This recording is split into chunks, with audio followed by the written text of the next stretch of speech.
Hello, welcome to BoxPred. This is my video giving my thoughts and prediction on the fight that's happening this weekend between Lucian Bute and Glen Johnson. This is for Bute's IBF super middleweight title, and I think it's an interesting fight. My prediction for this fight is a victory for Lucian Bute by decision. Now let's look at the challenger, Glen Johnson. Obviously he's a veteran, he's very experienced, he's faced practically all styles available, so he's used to going up against different types of fighter and trying to gain victory. He has a very pressurizing style. He keeps quite a high guard and he walks you down a lot, and he plows into you with the punches. He's like a human battering ram, really.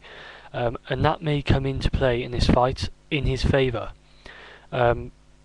Pressure and stamina wise, Glen Johnson is at a high level, and if you look at another fighter who sort of had a sort of pressurising style which caught up with Lucian Bute late on in the fight, it was Librado Andrade, and the stamina issue came about there with Lucian Bute, which obviously it's been some time since then, so I'm expecting Bute to have worked on that,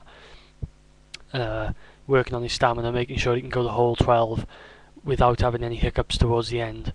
But Johnson really needs to keep the pressure on for the full fight like he always does, and really make Bute work in this one, because if he keeps the pace and the pressure coming forward for the full 12 rounds, if he can manage to do that, there is a good chance that towards the end of the fight he will start finding openings and holes to take advantage of.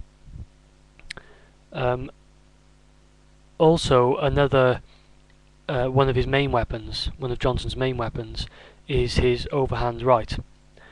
He has a powerful overhand right, which he managed to catch Carl Froch with on a good few occasions in their fight, and I think he should be looking to land this, if possible, against Lucian Bute, because it would be interesting to see how Bute could react if he takes a flush one of them on the chin.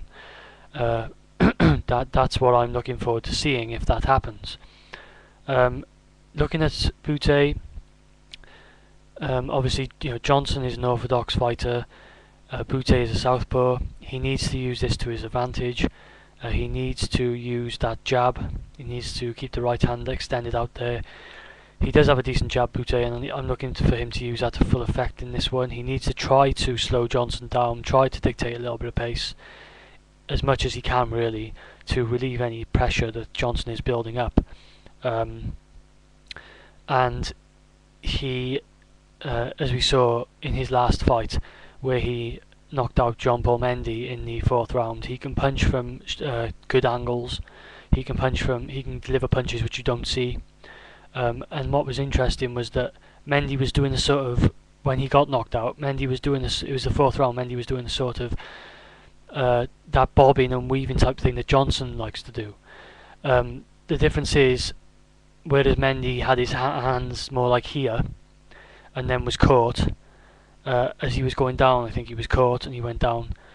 Johnson is pretty technically sound in terms of his defence. He's always got his gloves higher up, should be protecting him, and obviously he hasn't been knocked out since the 90s, I think, in over a decade, really. So although Lucian Bute does have the arsenal there to possibly look for a stoppage, it's difficult to predict that against a guy who has such a robust punch resistance and durability as Glen Johnson. What I do like about Lucian Bute as of late is against Jean-Paul Mendy in his last fight. You could see his right arm is low, and he can shoot the jab out there, but his left is very soundly kept high, guarding his chin against the counterpunch. This is going to be vital, a vital weapon of defence against that overhand right. Should he, shoot a jab out there, and then Johnson tries to shoot with the right, or anything else for that matter, Bute should be working on maintaining what he's doing, keeping that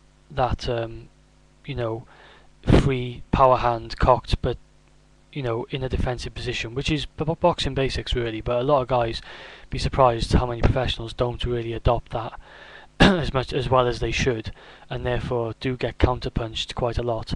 Obviously the trouble is going to come for Bute when he actually tries to deliver a flurry himself, or some sort of combination, and then say he follows through with the left.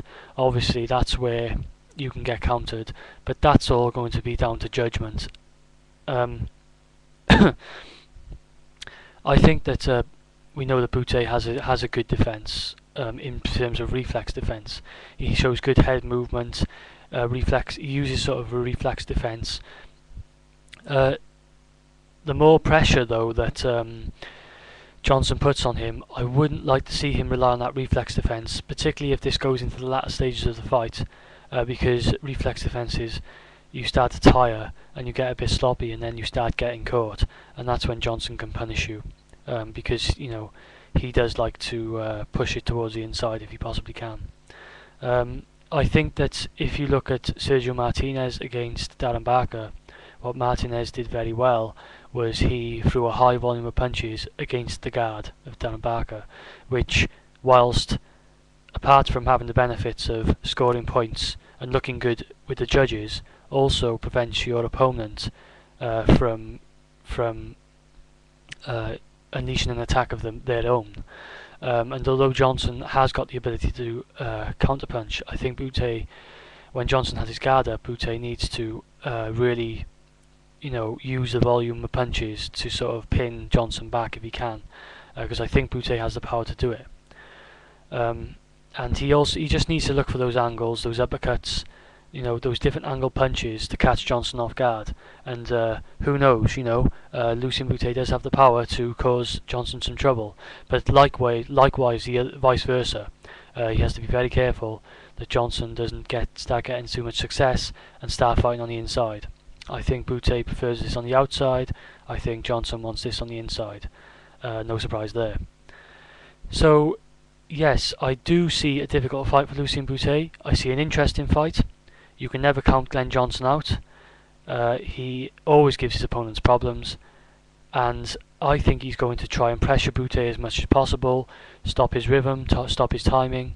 But I think maybe Bute might have an uneasy start to the fight, but as he gets his rhythm towards the middle rounds, after the first couple of rounds, I think Bute will start picking up the pace, getting into his rhythm, start timing Johnson, start being able to sort of slip his punches, move around. He'll show his movement, his footwork ability, and his hand speed, and his higher punch volume, and his youth. All in all, I think Bute is going to retain his title here. So that's my take on the fight. It is an interesting fight in my eyes, for the reasons I've mentioned. Please do let me know what you guys think. What chance do you give Johnson in this one? I know he lost to Cal Froch, and now I'm glad that Lucian Bute is taking a fight like this, because Glen Johnson is the type of fighter who, even if he lost to one fighter, he can give another fighter all sorts of problems still.